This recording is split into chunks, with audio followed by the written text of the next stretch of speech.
មេរៀនទី35កីឡានិងសកម្មភាពក្រៅផ្ទះមេរៀនទី35កីឡានិងសកម្មភាពក្រៅផ្ទះមេរៀនទី35កីឡានិងសកម្មភាពក្រៅផ្ទះ Bài 35, thể thao và hoạt động ngoài trời. Bài 35, thể thao và hoạt động ngoài trời. Bài 35, thể thao và hoạt động ngoài trời. Lesson 35, Sports and Outdoor Activities. Lesson 35, Sports and Outdoor Activities.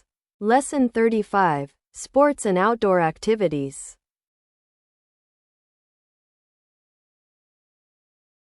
អ្នកចូលចិត្តកីឡាអ្វីខ្លះអ្នកចូលចិត្តកីឡាអ្វីខ្លះអ្នកចូលចិត្តកីឡាអ្វីខ្លះ Bạn thích môn thể thao nào? Bạn thích môn thể thao nào? Bạn thích môn thể thao nào? What sports do you like? What sports do you like? What sports do you like? ខ្ញុំចូលចិត្តលេងបាល់ទាត់ខ្ញុំចូលចិត្តលេងបាល់ទាត់ខ្ញុំចូលចិត្តលេងបាល់ទាត់ Mình thích chơi bóng đá. Mình thích chơi bóng đá. Mình thích chơi bóng đá. I like playing football. I like playing football. I like playing football.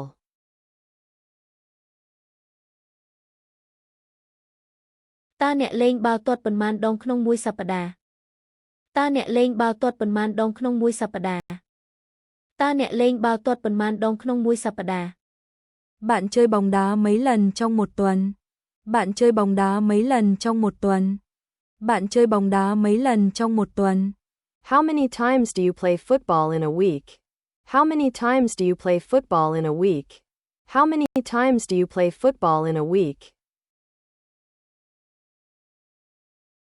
ខ្ញុំលេង3ដងក្នុងមួយសប្តាហ៍ខ្ញុំលេង3ដងក្នុងមួយសប្តាហ៍ខ្ញុំលេង3ដងក្នុងមួយសប្តាហ៍ Mình chơi 3 lần một tuần. Mình chơi 3 lần một tuần. Mình chơi 3 lần một tuần. I play 3 times a week. I play 3 times a week. I play 3 times a week.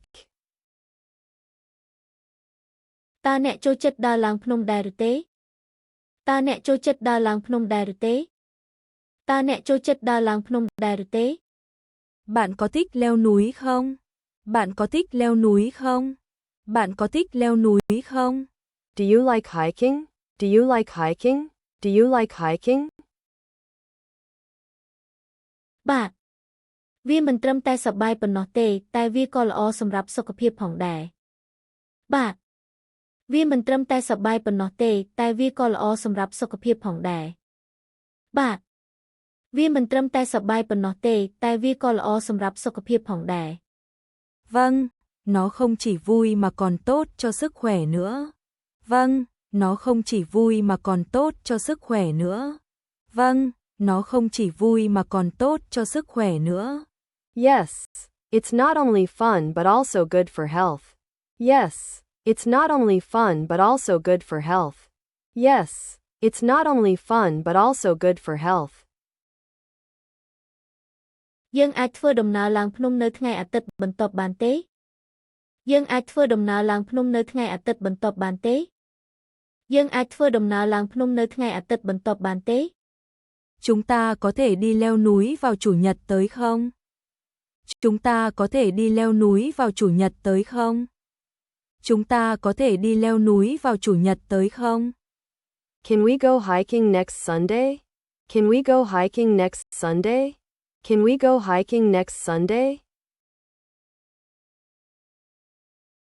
ជាការល្អណាស់ខ្ញុំនឹងរៀបចំអីវ៉ាន់ជាការល្អណាស់ខ្ញុំនឹងរៀបចំអីវ៉ាន់ជាការល្អណាស់ខ្ញុំនឹងរៀបចំអីវ៉ាន់ Ý hay lắm, mình sẽ chuẩn bị đồ đạc.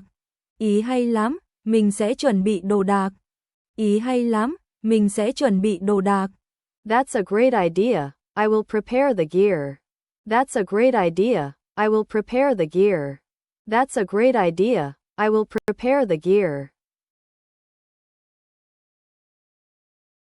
យើងត្រូវយកទឹកនិងអាហារទៅផងយើងត្រូវយកទឹកនិងអាហារទៅផងយើងត្រូវយកទឹកនិងអាហារទៅផង Chúng ta nên mang nước và thức ăn theo. Chúng ta nên mang nước và thức ăn theo. Chúng ta nên mang nước và thức ăn theo.